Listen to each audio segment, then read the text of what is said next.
Olá, meus amigos, sejam bem-vindos ao Por Trás do Trampo. Eu sou o Darrier e hoje, no Por Trás do Trampo, eu estou aqui com um professor de Direito, advogado do Simpol, instituição da qual eu faço parte, sou policial civil, que é o professor Nili Hamdi. Professor, dá um alô para a galera aí. Olá, meus amigos do Por Trás do Trampo. Uma honra estar aqui, Darrier. Primeira vez que eu participo de um podcast, estou até emocionado porque nunca tive nesses ambientes assim de entrevista mais intimista, né? Como é eu e você aqui nesse momento. Não, mas estamos nós aqui e toda uma galera que muitas vezes tem vontade de fazer direito, tem vontade de ser professor, mas talvez não encontre professor. Pessoas para contar como é que foi essa jornada, como é que é a rotina de tanto advogado quanto um professor universitário. Então, para começar o nosso podcast, eu primeiramente agradeço a sua presença, muito obrigado por estar aqui. Venho tentando encontrar um tempo na sua agenda já há alguns dias, as coisas estão corridas, graças a Deus. E deixa eu te perguntar, quando é que o direito entrou na sua vida, professor? Direito apareceu para mim, Darrier, no ensino médio. Eu era fui um estudante no ensino fundamental, bastante Caxias, CDF. Aí no ensino médio aconteceram alguns eventos que mudaram a minha vida. E eu comecei a participar do movimento estudantil, comecei a ter um engajamento político partidário, comecei a falar em público e vi que eu me dava bem com essa parte de conversar, de discursar. Participei ativamente das eleições municipais de Catalão, que é a cidade que eu fui criado em 2004. E em 2005 assisti uma sessão do Tribunal do Júri e achei muito bacana toda aquela perspectiva do júri. E quantos anos você tinha, professor? Vou te chamar de professor, tudo bem? À vontade, me chama de Nili, que é muito mais fácil. Quantos anos você tinha quando você assistiu ao Tribunal do Júri? Então, eu tinha entre 16 e 17. E aí assisti aquela sessão, vendo os debates da acusação, da defesa, e vi ali a defesa, eu pensei, nossa, eu acho que eu daria conta de fazer uma defesa. Tive aquela arrogância, porque eu estava julgando uma advogada, e eu no ensino médio. E aí, entrei ali para o curso de Direito. A gente, quando é adolescente, é muito cheio da certeza, né?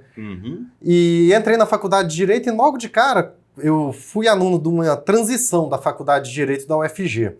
Eu tinha aqueles professores da velha guarda que estavam ali na década de 70, 80, 90, e a turma que entrou a partir de 2000, professores mais jovens. Tal. E aí eu pensei, não, tá aqui a minha realização. Eu quero sair daqui sendo advogado e professor de uma instituição pública de ensino. Porque eu adorava a dinâmica das aulas na faculdade. Eu gostava muito dos meus professores. Não era um aluno muito de sala de aula, mas eu tenho até hoje uma amizade muito próxima com os meus professores da graduação que permaneceram comigo no mestrado, que eu fiz logo em seguinte, na UFG também, e hoje boa parte, inclusive, me dá aula no doutorado. E, professor, como é que foi começar na advocacia? Logo depois de formado, eu me lembro que quando eu sou formado em Direito, eu me lembro que as pessoas que a gente perguntava para os alunos veteranos qual era o ano mais difícil, e muita gente falava que era o terceiro ano. E depois eu ouvi falar que era o sexto ano era o ano mais difícil. Ou seja, que era o ano em que você se colocava no mercado, que você concluía a faculdade. Como é que você imaginava que seria depois de formado? Daí, eu sou a primeira pessoa a ter curso superior na minha família. Então, fui o primeiro a romper com essa bolha da desigualdade. Em 2010, a OAB mudou o provimento e aí você podia fazer o exame de ordem no nono período. Antigamente você tinha que formar, apresentar o diploma e prestar o exame de ordem. Então, eu fiz o exame no nono período, acabei sendo aprovado, e eu só tinha mais 3 matérias no 10º. Então, quando eu fiz todas as aulas certinho, quando chegou em 75% das disciplinas, eu consegui colar grau antecipado. Foi eu e quase 10 da minha turma. E aí, um amigo meu de Goiânia, ele me falou que poderia me arrumar um emprego na advocacia aqui no Tocantins. E a proposta era bacana, para 2010, era um carro por conta, um salário, acho que da época de uns R$ 3.500, que era um salário que não se pagava na advocacia em Goiás. Só que aí eu tive uma crise familiar. Os meus irmãos estavam saindo de casa para estudar. Meu irmão acabou indo para o Rio de Janeiro fazer faculdade, e minha irmã foi para Araras. E eu não queria deixar minha mãe sozinha. Então fiz uma escolha, eu vou fazer a prova do mestrado. Se eu passar no mestrado, eu continuo em Goiânia. Acabou, eu passei. E o mestrado eu ganhei uma bolsa. O governo financia, né, a pesquisa, financiava boa parte até pouco tempo, e ganhei uma bolsa lá de 1.350 e aí eu comecei a me manter com a bolsa, porque eu não tinha rendimento. Eu não tinha aluguéis, não tinha fazenda, não tinha profissão herdeiro, então me mantinha ali com a bolsa do mestrado e depois que eu terminei o mestrado eu fui para docência, então eu garanti o meu fixo. Tá certo? A minha maior preocupação, eu acho que até fruto da minha criação, era a luta contra a fome. Então tinha que ter o salário mensal. E eu já tinha uma vontade muito grande de ser professor. Então me preocupei isso muito com a questão inicial de ter a remuneração mensal. Agora, qual que é a parte mais difícil? É todo ano. Porque é todo ano um desafio diferente na vida do advogado. Sem dúvida nenhuma, o primeiro, segundo, terceiro ano, a depender de como você forma, é mais difícil. Eu virei advogado aos 22. E eu, na época, parecia ser mais jovem do que eu tinha de idade. Eu já pareço ser mais velho do que eu tenho. A advocacia causa essas coisas. E você sente assim, uma certa barreira para quando você é muito jovem. As pessoas não te dão a credibilidade que a sua profissão te autoriza a ter. Então você tem que sempre estar se impondo. E como é que você se impõe? Não é com arrogância, não é com prepotência, não é com falta de educação. Coisa que mais me causa ojeriza é a pessoa falar que é doutor sem ser. Você se impõe apresentando tecnicamente as suas teses. Então é a partir do estudo, da boa educação, da etiqueta, que você consegue ir caminhando. Eu acredito que é assim, não sei a fórmula de outros. Eu achei isso que você disse fundamentalmente importante que as pessoas saibam.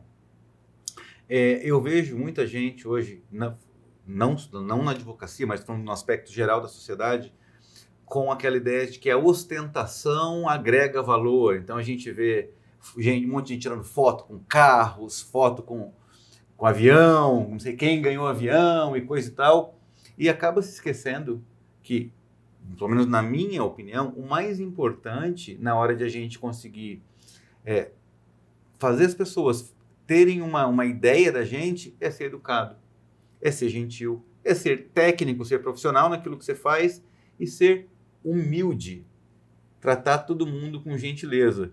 Então eu acho que realmente a melhor forma de se fazer ser respeitado, ainda mais você que é muito precoce, a gente está conversando aqui, você entrou na faculdade com que idade?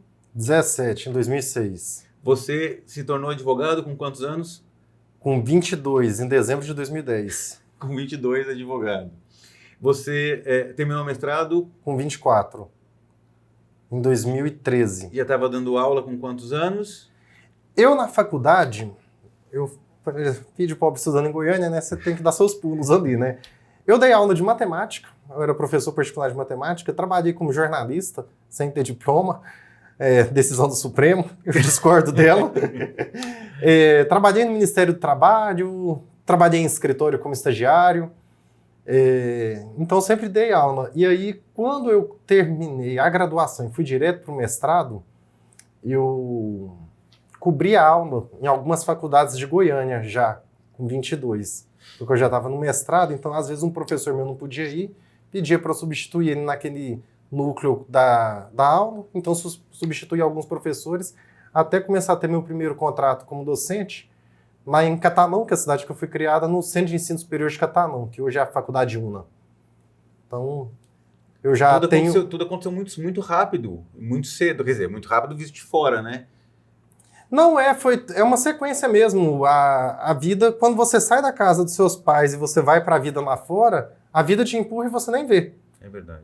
Então, hoje eu já estou aqui, em Palmas, já tenho 8 anos. Apesar que eu sempre tive talvez uma vocação para vir aqui. Eu tive essa proposta em 2010, um amigo meu estava tentando intermediar, e meu avô, que foi uma grande referência que eu tive na minha vida, faleceu sem poder me ver formar. Meu avô falava, olha, Gui era o apelido. Meu nome é Nilo William, mas meu avô só me chamava de Gui. Ele falava que quando eu formasse, se eu fosse ser advogado, ou era no Mato Grosso ou no Tocantins. E eu já tinha um certo carinho com o Tocantins, porque eu tive aqui uma vez na época da faculdade, adorei Palmas. Inclusive, eu sou defensor do calor daqui, porque eu não gosto de frio de jeito nenhum. Eu gosto do calor. Aqui é um sol para cada habitante, dá pra gente ser iluminado. Não, tem uma outra coisa. Se aqui não fosse tão quente, isso aqui era cheio como um grande centro urbano. E o trânsito seria péssimo. E o trânsito seria péssimo. Não, mas é isso mesmo. Porque assim, eu vejo tanto benefício em Palmas e no Tocantins. Eu tô aqui faz 17 anos, eu acho. Eu já me considero tocantinense. E eu não me vejo mais morando em outro lugar que não seja o Tocantins. Não, eu da mesma forma. Eu não consigo me conceber fora de Palmas. Aqui é uma cidade que tem toda a estrutura de uma capital, dos grandes centros, né? Porque é uma capital. E o conforto do interior. Então a dinâmica da praça, do trânsito, de acessibilidade às pessoas. Então aqui você conhece as pessoas muito mais rápido. Verdade. Então as dinâmicas são mais estreitas. Tem bônus e ônus. Mas no geral eu sou muito feliz aqui. Eu estou muito satisfeito desde o dia que eu mudei para cá, em 26 de outubro de 2015. Eu também estou muito feliz em Palmas já desde que vim para cá. Deixa eu te perguntar uma coisa. O Nili de hoje, se pudesse dar alguma recomendação para aquele Nili no primeiro ano de faculdade, e peço que essa recomendação seja extensiva também a galera que está saindo do ensino médio, está pensando em fazer direito, sonha com a advocacia, quais recomendações você teria para dar para essas pessoas e para você mesmo, Nili, naquela época? Nenhuma. Porque o que me fez chegar aqui foram as sucessões de erros que eu cometi. Cada erro que eu cometi em cada passo da minha história me fez aprender, me fez me consertar, me fez me orientar. Eu falo isso muito lá no IF, eu dou aula do ensino médio após graduação. Agora eu estou licenciado por conta do doutorado. Eu falo isso muito para os jovens do ensino médio. Eles têm 15, 16, 17 anos aí, estão sofrendo. Quer fazer um curso, acha que não vai dar conta. A pior bobagem que pode fazer, e isso eu aprendi lá no ensino médio, um professor meu falou, é você acreditar que o tempo está passando depressa. Eu falo isso muito para os jovens. Veja, você quer passar num curso que tem só em Florianópolis, suponhamos. Aí você acha que não tem condição. Primeiro, a Universidade Federal, por mais que tenha sido sucateada nos últimos anos, ela te dá condição de você formar. Tem casa do estudante, programa de permanência, auxílio alimentação. Eu fui beneficiário do auxílio alimentação da UFG, almoçava e jantava de graça na universidade. Então, é mais difícil para quem não tem nada. E eu não acredito nessa escala meritocrática. Mas com um pouquinho de esforço, e tem que ter o apoio familiar, que isso falta para muita gente no Brasil, por nosso quadro social, dá. Chegando lá é você ter resiliência. Você ter resiliência. Acreditar no poder do estudo e não querer a brevidade da vida. Ah, mas eu vou ficar 2 anos para passar no vestibular? Tá, você vai ficar 2 anos, mas a expectativa de vida está em 75. Então, com 17 até 75, você vai viver aí pelo menos... O quê? 57 anos? 58. Obrigado. 58 anos. Eu pensei, meu Deus, eu não vou conseguir fazer essa conta. O que são 2 anos em 58? É menos de 2% da sua vida. Ou seja, por um raciocínio imediatista da ansiedade, você prestigia 1,7% da sua vida, comprometendo 98,3%, 98,5%. Então, assim, até errei aqui na somatória, apesar de ter sido professor de matemática, mas isso já tem 15, 18 anos. Mas é o parâmetro. Então não pode ter ansiedade. E isso serve para quem quer prestar concurso público.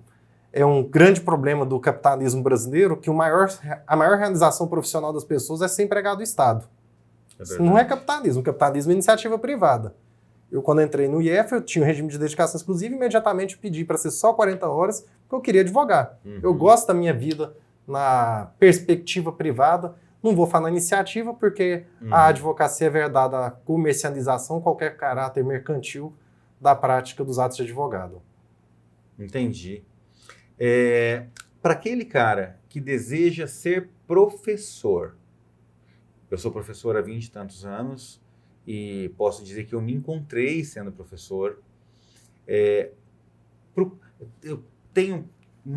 tive muito aluno no cursinho que desejava ser professor universitário. Eu quero fazer tal faculdade, daí quero dar aula na faculdade. Como é que é ser professor universitário? Olha, eu sempre tentei gradar a minha docência universitária entendendo a dinâmica. Como eu dei aula em várias universidades, faculdades particulares, na faculdade particular, geralmente as turmas são de noite, então você recebe um público que trabalha. um público que muitas vezes é oriundo de uma base precária do ensino fundamental e médio. Muitas vezes com filhos. Uhum. Então, eu nunca fui rigoroso na avaliação com esse público. Uhum. Porque a faculdade, para eles, não era apenas uma formação de nível superior. Era uma vitória contra a própria história de vida que impossibilitava de ter um estudo pleno. Apesar do quadro social me ter sido desfavorável, eu fui estudante na idade que se espera que seja, entre 17 e 22 anos. Então, com um público que tinha filho, com um público que era mais idoso, com um público que trabalhava, eu sempre sempre tive empatia. E dos mais jovens que tinham, eu sempre exigia mais, cobrava mais, mas sempre procurando ser amigo. Nunca fui daqueles professores que gostam de arrotabacaba. Eu sei, você sabe. Eu ainda tenho, porque eu não sou licenciado. Eu acho que isso é um grande problema do ensino superior brasileiro. Porque a pessoa é formada em engenharia, medicina, direito, mas dá aula sem componente pedagógico. Tá certo? Então eu não sou. Então eu tentei estudar algumas coisas por fora, eu ainda quero fazer minha complementação pedagógica para me aprimorar na perspectiva do ensino enquanto ciência, porque existe uma ciência do ensino. Mas, sobretudo, é ser humano. Tá certo? Eu já tive professores assim que são muito arrogantes, muito grosseiros, que humilha, comete as piores formas de assédio moral. Isso é horrível. Horrível. Tive um problema no mestrado, até de uma questão assim, e fui abraçado pelos outros professores do programa, porque eram os mesmos da graduação, estão comigo no doutorado, então são pessoas que já me conhecem. Então, assim, eu não acho que a pessoa que ela tem esses sadismos de querer mostrar que sabe mais e tal. Vou te falar um negócio daí. Eu nunca me preparei para dar aula no ensino médio. Isso eu aprendi aqui no IFTO. Eu aprendo mais com os adolescentes do que ensino.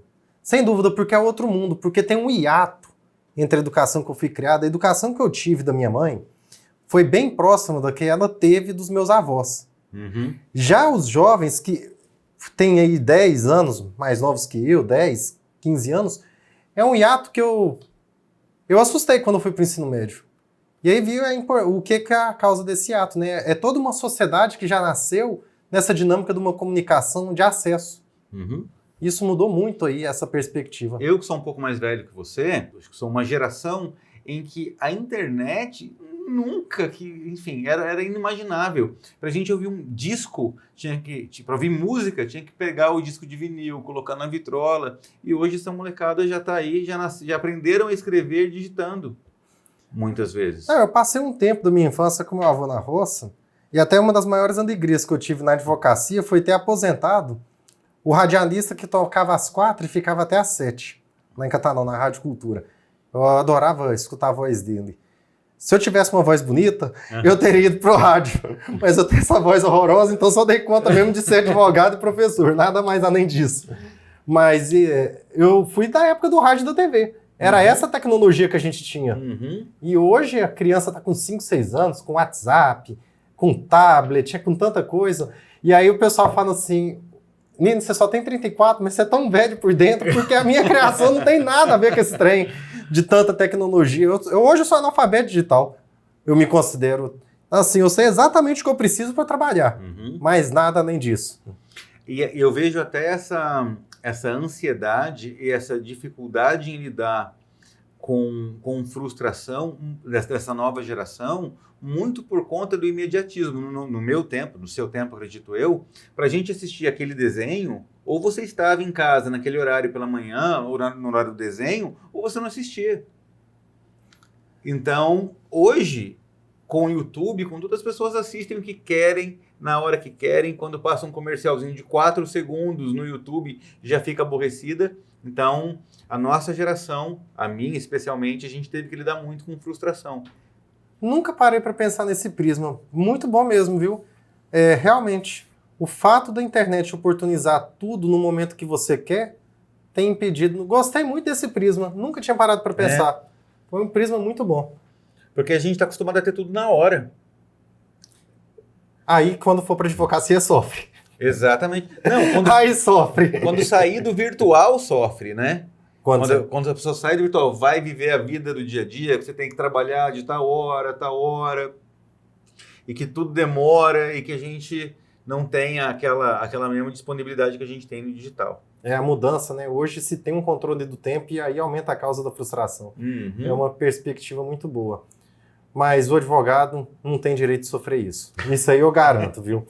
Ele não tem, porque ele espera uma decisão, a decisão sai totalmente de forma diversa, e é recorrer, e os prazos da justiça, a justiça sobrecarregada. E o Brasil hoje tem mais da metade dos advogados do mundo. Então...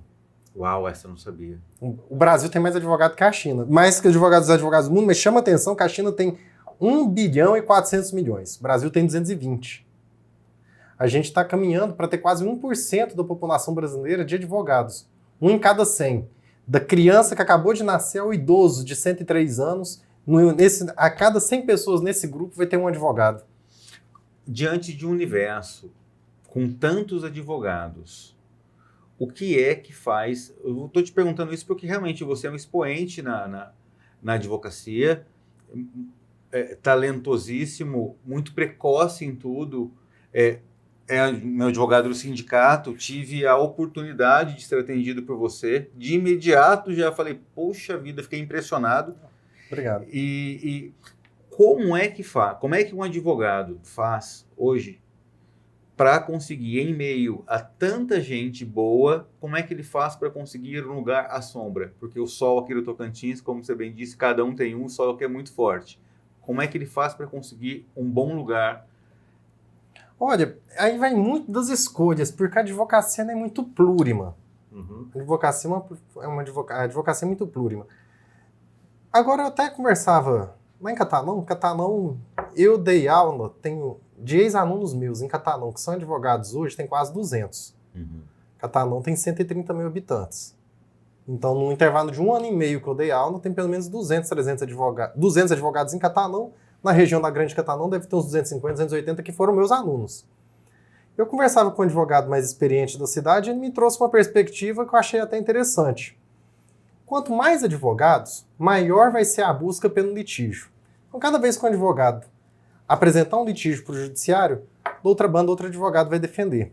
Ao mesmo tempo, nós no Brasil não temos mecanismos jurisprudenciais eficazes de prevenção de litígio. Por exemplo, nos Estados Unidos da América, a Justiça dos Estados Unidos da América em nada se compara com a do Brasil. Sua estrutura, em nada. Pouquíssimas coisas. Mas nos Estados Unidos da América a gente teve os danos morais realmente punitivos. Por problema de operadora, por questão da desinformação do cigarro, por acidente veicular, por problema de fábrica, etc. Porque nós vivemos uma sociedade de consumo. Então, consumir é o padrão da sociedade. E isso é o que causa uma grande parte dos litígios. Outra parte é o poder público. O poder público também violando, negando direitos. Quando eu era estagiário, as indenizações de dano moral por uma inscrição indevida era ali em 2008, 2007, por volta de R$5.000, que era 10 salários mínimos na época. Perto de 10. Hoje continua em 5 mil.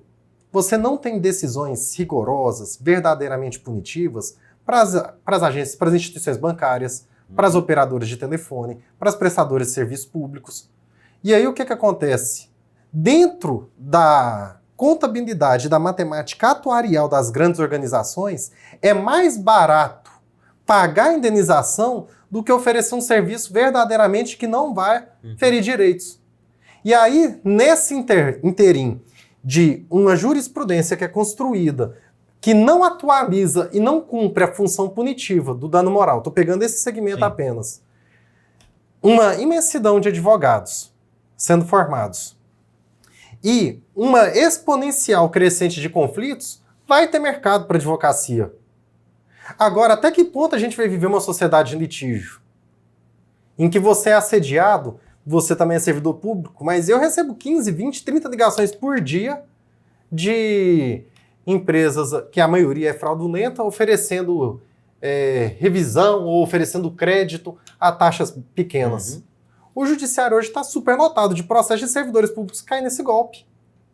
Então, assim, essa dinâmica de uma sociedade de consumo, seja de consumo de serviço bancário, de bens de consumo, etc., tem causado muito litígio, então vai ter espaço.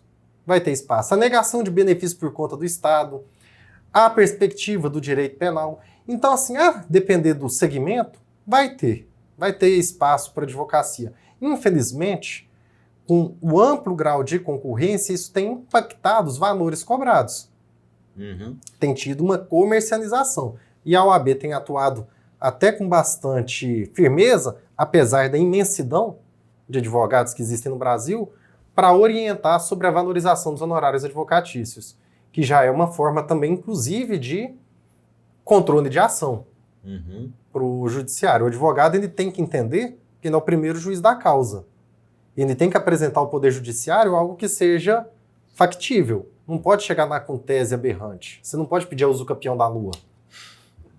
Então, eu vejo por aí. Eu vejo que nessa sociedade de consumo e com essa exponencial de litígios que acontece, há ainda espaço para esse mar de advogados que se formou com a expansão dos cursos de direito a partir do governo Fernando Henrique e se acentuou no governo Lula.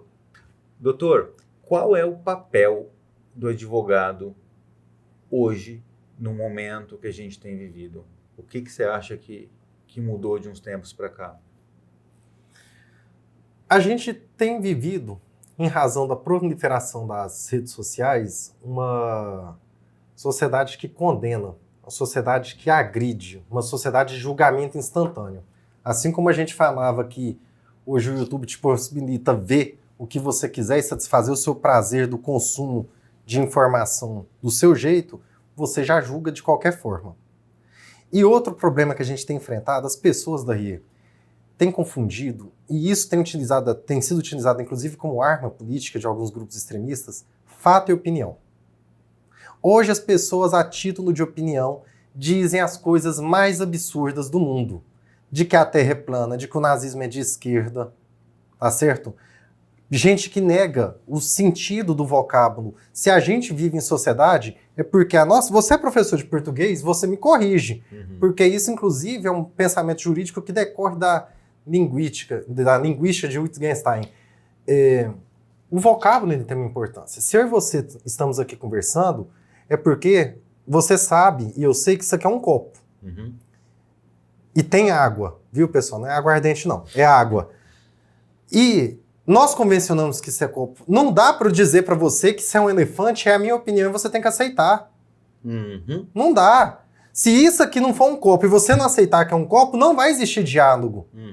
Não dá para dialogar com negacionismo.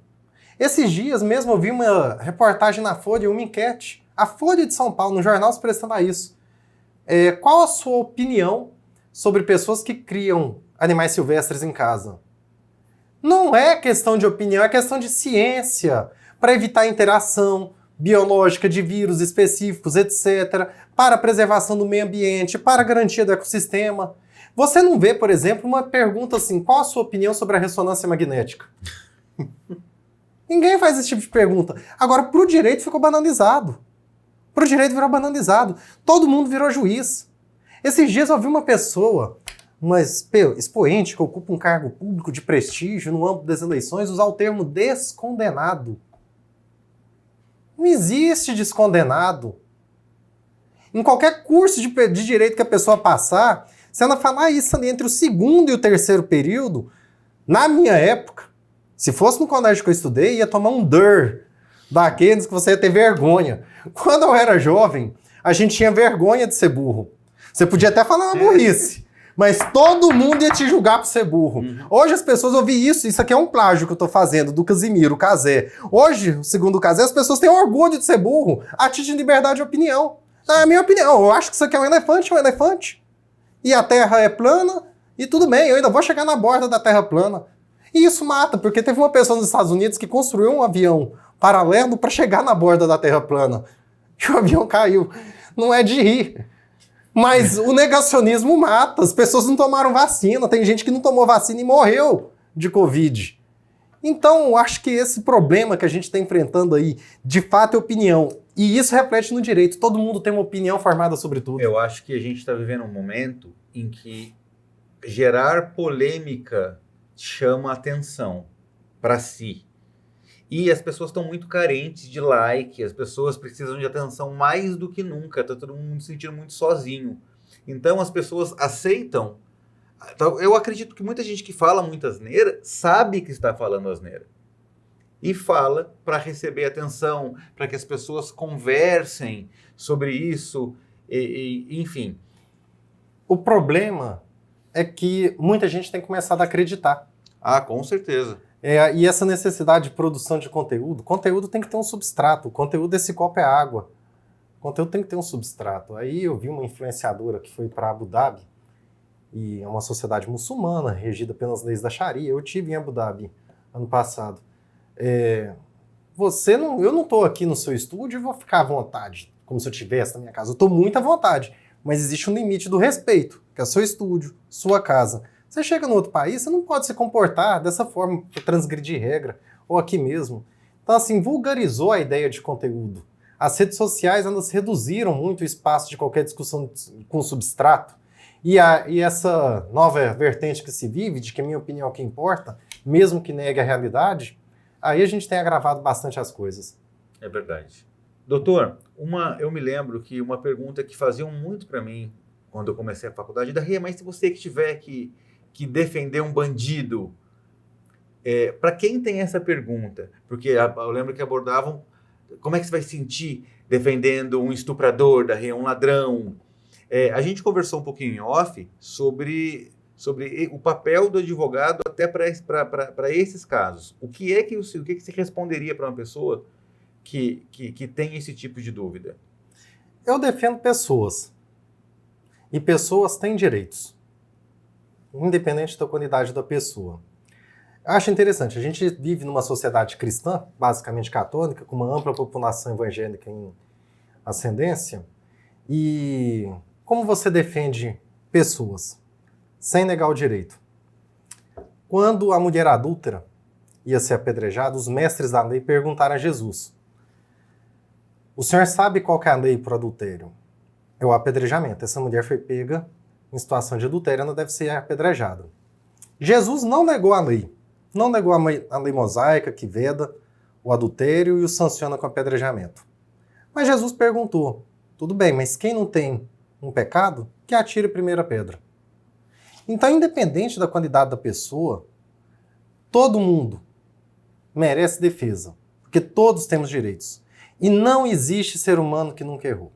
Não existe ser humano que nunca errou. Teve um. E esse ser humano que nunca errou foi condenado e crucificado pelo julgamento dos homens. Então, só Jesus que nunca errou. Todos os outros erraram. Não existe um ser humano que nunca tenha cometido uma infração às regras do direito do Estado.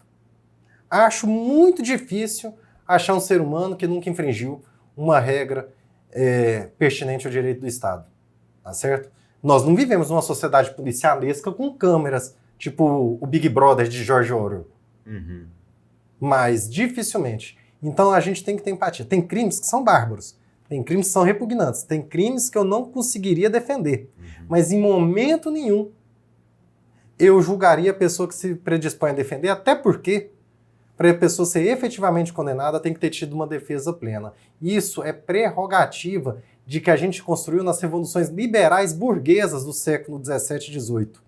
Se diz que isso é direitos humanos, é coisa de comunista, está errado. Essa agenda foi construída nas revoluções liberais burguesas quando consagraram o capitalismo enquanto economia, enquanto modo de produção econômica face ao feudalismo.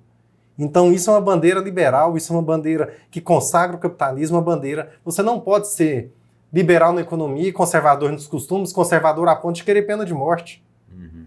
Imediata, julgamento sumário. E a internet tem trazido um julgamento sumário que é muito pior que até o do Estado, que é o da sociedade. E quando a pessoa está com toda a sociedade apontando a mão para ela, apontando o dedo, ela tem a mão amiga do advogado para defender. Eu gosto muito de saber de que é possível você ser contra-hegemônico e estando com a razão, porque o processo demanda tempo. O nosso julgamento é o primeiro. Primeira vez que você me viu, você deve ter feito algum julgamento. Uhum. Primeira vez que eu te vi. Os julgamentos humanos são sempre automáticos e instantâneos. Mas o dos fatos, que quem é formado em direito não tem aptidão técnica para julgar pessoas, mas para julgar processos. E é essa a diferença. Você não julga a pessoa, você julga um processo que narra um fato. se o fato aconteceu ou não e por quais motivos o fato aconteceu. Nada além disso. Doutor, no momento em que está todo mundo com muita raiva, todo mundo querendo cancelar todo mundo diante do menor deslize, diante dos olhos de quem está julgando, tem sido cada vez mais difícil ser policial. O senhor, como advogado do Simpol, quais são os maiores desafios que você acha que os policiais têm como categoria diante de uma sociedade que nos detesta e do representante, do nosso representante, do senhor enquanto advogado do Simpol? Então, o Simpol tem um pool de advogados. Eu vou assumir a parte de família e consumidor na região da capital e a defesa em eventuais, espero que não ocorram, crimes contra a vida na região sul do estado. Uma questão tem que ser deixada bem clara sobre a polícia. Muitas pessoas trazem o dado de que a polícia no Brasil é a que mais mata, só que omite o dado que a polícia no Brasil é a que mais morre. Então, a polícia brasileira, a ela tem sido muito exigido e muito pouco dado pela estrutura do poder público. Aqui no Tocantins não vivemos isso, mas é lastimável de saber que em cidades como São Paulo ou Rio de Janeiro é perigoso um policial sair da sua casa e para sua unidade de trabalho com a sua roupa funcional. Então isso é uma questão que se tem que pensar muito. A sociedade, infelizmente, ela tem um discurso punitivista em que aquilo que ela aparenta ser errado é vendido por uma mídia sensacionalista, ela compra. Mas os policiais brasileiros, eles são, em regra, muito mal remunerados. A estrutura de investigação, principalmente da polícia judiciária, que é a polícia civil, é bem precária e isso tem um propósito. Manter com que determinados crimes realmente não sejam investigados e outra, tornar a polícia vulnerável aos diversos interesses dos poderes que constituem um Estado. Como dizia Ferdinand Lassalle, né? A Constituição é o conjunto das relações reais de poder efetivo. E a polícia está nesse interim enquanto força do Estado. Então é uma situação preocupante. Eu nunca tive vergonha de defender pessoas, ninguém. E trabalhar para o Sindicato da Polícia Civil me traz orgulho, porque os agentes e escrivães de polícia e todos os demais filiados do sindicato, que também contam com papiloscopistas, delegados de polícia, são profissionais, em sua regra, extremamente honrados e comprometidos. Eu estou muito satisfeito. Já trabalhei antes para entidades policiais, sou advogado da AGEPOL e da EPTO, que é a Associação dos Agentes de Polícia e a Associação dos Escrivães de Polícia, na perspectiva de conseguir a isonomia das remunerações do reajuste do ano passado. Então eu tenho uma tranquilidade muito grande de trabalhar com os policiais, tenho muitos amigos policiais e tenho uma simpatia, um apreço muito grande pela carreira, justamente pelo quê? Por entender essa dinâmica em que se tem com o Estado. O Estado realmente muitas vezes não auxilia a polícia. E a sociedade cobra aquilo que muitas vezes a polícia não tem condição material de poder ofertar. Material e pessoal. Doutor, nós policiais estamos expostos a situações no dia a dia que requerem que a gente tome uma decisão instantânea, sem que a gente possa ver aquela cena uma dezena de vezes no ar-condicionado para falar, não, aqui deveria ter sido feito isso, deveria ter sido feito aquilo. A gente tem que tomar decisões e que impactam muitas vezes a nossa vida e a vida das pessoas, da sociedade em geral e das pessoas envolvidas por aquela decisão. Como é que fica a situação de policiais que muitas vezes são acusados de terem praticados crimes? Bom, Dahi, de um ponto de vista da sociedade, que é uma sociedade de cancelamento, de julgamento imediato, todos aqueles que podem ter uma pequena possibilidade de mácula já estão condenados. Quanto ao policial, nós temos algumas salvaguardas legais e que devem ser referenciadas. Nós temos o Instituto do Exercício Regular do Direito. Então, o policial, aonde ele vai, até mesmo quando não está no seu horário de trabalho, ele é uma autoridade, ele tem o dever de agir de ofício. Isso sempre tem que ser considerado. O policial, ele sempre vai ser policial até no seu descanso, nas suas férias. Uhum. Isso tem que ser muito bem pontuado. Outra questão que é muito importante é que várias situações permitem ao policial se acreditar que está em legítima defesa pelo risco iminente de uma possibilidade de conflito ou não. Isso a gente tem que entender que é parte do processo natural. O que, infelizmente, acaba prejudicando e resvalando é políticos, uma parte da classe política extremista, que faz um culto à violência e transforma a polícia como se ela fosse apenas um instrumento de violência. Não. A polícia é um instrumento da força do Estado porque o Estado tem que ter autoridade e mecanismos eficazes de impor suas decisões e prevenir o conflito. Mas, infelizmente, setores extremistas que fazem um culto exagerado à violência querem que a polícia adote um comportamento sempre violento e hostil, uma cultura de morte. A gente está falando daquela frase, bandido bom, bandido morto, é disso que a gente está falando. Esse discurso, isso prejudica a polícia. Por mais que muitas vezes alguns policiais encontrem, e os cidadãos comuns, advogados, têm demais também, que endossam esse discurso, isso não é bom para a imagem da polícia. Porque, aí eu vou até citar um político de direita, o Cabo Daciolo, que é caricato, foi candidato a presidente. Ele respondendo o então ex-presidente, ele disse que bandido bom não é bandido morto. É bandido recuperado, convertido e dando sua vida por Jesus. Seja para Jesus ou para Exu, não importa. O que importa é que a polícia age de forma preventiva, que a gente consiga ter mecanismos que não tem de ressocialização do criminoso, tá certo? E tem que se ter uma interpretação especial na hora de imputar delito policial. Por quê? Porque está na zona de conflito. Você não, como você mesmo disse, vocês sabem, vocês não podem voltar no tempo e analisar isso se eu não reagisse. Muitas vezes, se o policial não reagisse, seria a esposa dele e 2 filhos ficando por trás. Mas, ao mesmo tempo, ao policial incumbe a responsabilidade de ser um agente do Estado. Por isso eu defendo estruturação da polícia. Isso é agenda política, mas deveria ser pauta dos estados. Estruturação da polícia, melhor remuneração, mais equiparação e isonomia, mais autonomia para trabalhar mais dentro dos limites de legalidade. Dentro dos limites da legalidade. Mas isso é uma política pública que não pode andar só. E a gente tem todo o quadro social horrível do Brasil.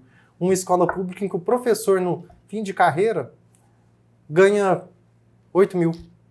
Depois, um professor que muitas vezes chega com doutorado e não tem gratificação pela titulação.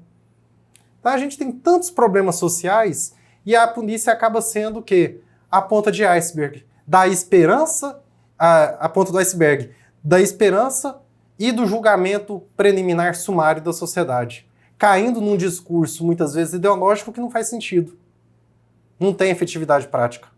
Doutor, para a gente terminar a nossa conversa, porque se deixar a gente vai ficar horas batendo papo, que para mim está muito agradável, espero que para você também esteja bacana acompanhar essa conversa de um advogado, professor e que tem opiniões muito esclarecedoras sobre muitas coisas que nós vemos no dia a dia na nossa internet, no nosso celular, no Instagram, no Facebook, no TikTok.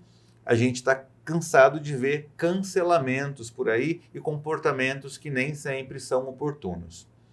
Doutor, sobre a previdência dos policiais civis especificamente, o senhor tem alguma coisa para falar para a gente sobre isso? Olha, Dahi, como eu disse, aos militares não foi mexido, né? Porque isso veio de uma matriz da reforma da Previdência do governo da República anterior, do antigo governo federal. Não dá para exigir uma longevidade etária do trabalho do policial. É um trabalho que exige esforço físico, capacidade de reflexo, e infelizmente o tempo vai passando, a gente vai envelhecendo e vai perdendo algumas aptidões e adquirindo outras. Vai adquirindo outras.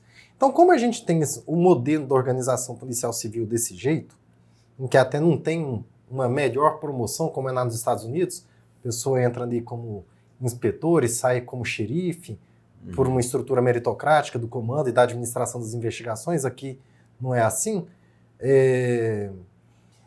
Nós temos que ter empatia, não dá para exigir que um policial civil de 57, 60 anos vai lá no meio do mocó fazer cumprir uma ordem de missão e na possibilidade tem que sair correndo para se defender de algum inesperado.